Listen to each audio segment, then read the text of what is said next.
Step back, but don't take back whoever that you are. You're beautiful. Hello, I'm Claudia Martinez. I'm gonna talk to you about me a little bit. First of all, I wanna say I'm not that good speaking English, so if I messed up in something, in some word or like grammar, please forgive me. I'll try my best to do this in English.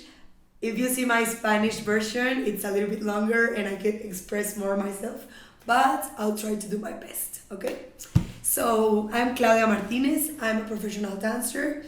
I own a dance studio along with one of my best friends, and it's been my dream since I was 3 years old.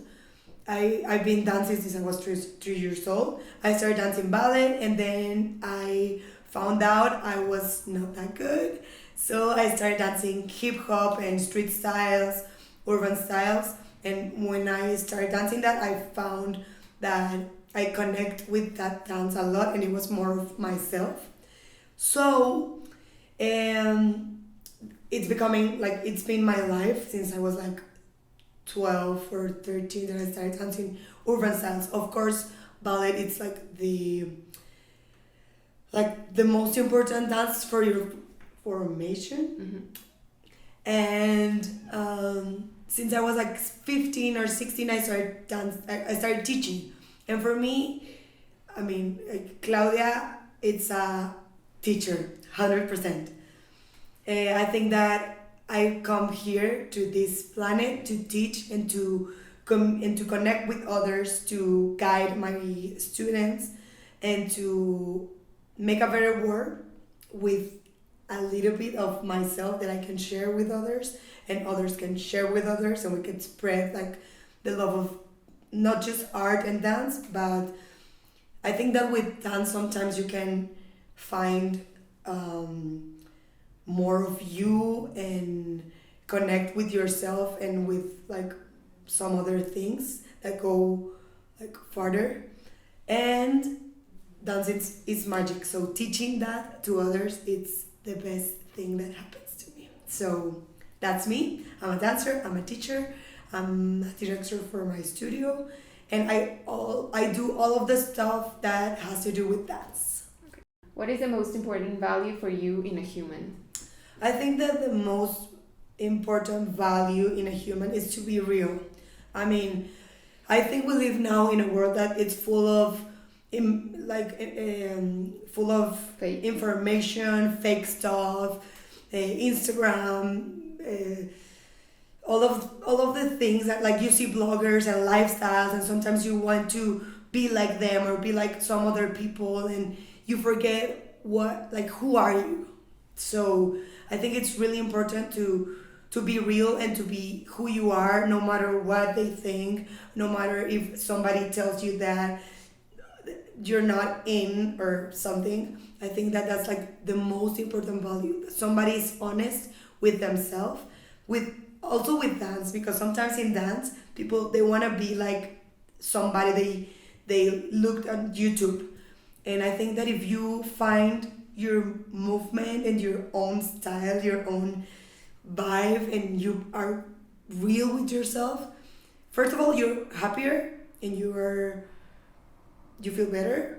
And I think that's the value, that the honesty with others and with yourself, it's something that I really appreciate. Who do you admire the most as a person, and why? Well, I admire a lot of my dance teachers and a lot of people in the dance community that has inspired me a lot in my work now, like Paris Goldler and Ian Eastwood, that I started dancing because of him.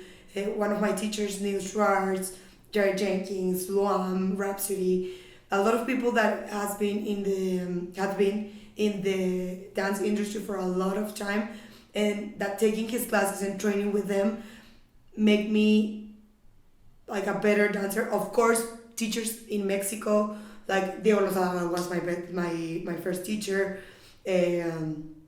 Fred was my teacher also, and a lot like the studios that I was teaching before, the owners of those studios. I don't know. a lot of people in the dance world, dance wise. But if you ask me a person that I admire a lot, I know that it's like the most common thing to say, but for me it's like really important. My dad, he's the most amazing dad ever. I know you all say that, but I think that my dad is somebody that loves his work. He's really passionate about it. He's always, I think that because of him, I'm a workaholic, but and I love my work, but he's always giving me the best advices. Watching him do his stuff and working that hard and be that passionate about it, it's also contagiador. Contagious. And he's, I don't know what happens with him, but he's always happy. He's always in a good mood. He could have the worst problems ever because he owns he owns a company, and he always has an answer. He always has a smile. He always has the best mood, and I don't know. He's like my best teacher. What is the deepest life-changing experience that you have had, and why has it helped you become a better person? Well, I think that the best experience I had is when I went to New York to live. I lived in New York for 1 year after I finished high school, and it was life changing because I was used to living with my parents and I don't know, with my family and with all of. I mean, Guadalajara is a big city, but still it's like small with the people that you like get along with and your friends and blah blah. So when I go to New York, that is this big city, I mean I found myself in dance and in life. So I was like, now I'm here by myself. Now I have to think for myself, take decisions for myself, and just be myself. So I think that was like something that changed my life. I'm one person before New York and after New York. And I found like a different person, and I trained a lot. So that was life changing for me. If you could change anything in the world, what would it be and why? I think that I would change two really important things. One of them, it's like it's poverty, because I think for me I'm a really like sensitive, Yeah, sensitive. person, and I don't know, to see people and to think about why do I have like these opportunities in life? Why do I was born with this family that I can eat, I can have a house, I can travel, and people, and some of other people don't have anything to eat, don't have even money for medicine or or like the basic stuff. So I think education also, people cannot have education because they don't have money. I think poverty is one of the things that I would really change in the world. And another thing that I would change is people having like hate and not empathy with other people. And I don't know, but maybe it's coming from a hole that they have inside, and they cannot connect with others, and they have a lot of hate in their self, and that becomes like an action that can, like, killing others, raping, wars, stealing from others. But I cannot understand how you can point a gun into somebody else's face and hate so much life that you can beat a woman. That, I don't know, it's like I cannot even understand, but I will erase that from everybody and put like a lot of love in the hearts of everybody in the world. Good. What advice would you give to people to love themselves and others more? I think that to love themselves, I think that to love yourself, you have to know yourself. You have to question a lot of things about yourself. What are you doing? Why are you doing it? Are you really doing it because of you? Are you really doing it because you love what you're doing, and not because somebody else told you you have to do that? That's really important to like where you are, and if you feel in peace, you have to love yourself and take your own decisions and know yourself. Like there are a lot of people that they don't know themselves, and I think that is really important to just not be with anybody. I mean, not forever, but sometimes people they fear about being lonely, and you really need to be lonely to know yourself and to have those moments for yourself to think about you.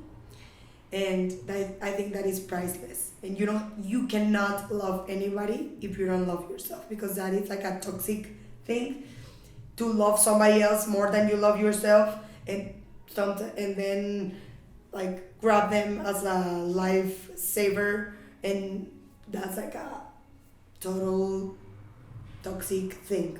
Don't do it. Try to be good with yourself and find those moments for you. Advice would you give to people to be happier? I think happiness is something that you are not always in that mood. You are not always happy, and you cannot find happiness everywhere, every day, all times, all year. I think that I love a word, I don't know how to say it in English, but it's impermanencia, that it means nothing is forever. Like there's no happiness that will last forever. There is no pain that will last forever. So when you're happy, enjoy the happiness. When you're sad, you have to be sad because it's time to be sad. And you can find happiness. Of course, it's better to be happy all day. A lot of people ask me like, Clau, you always look happy. You are always laughing. You always have a smile on your face. No, it's not like that. Of course, I try to be happy, and I try to find happiness in the small things like teaching a class, dancing, having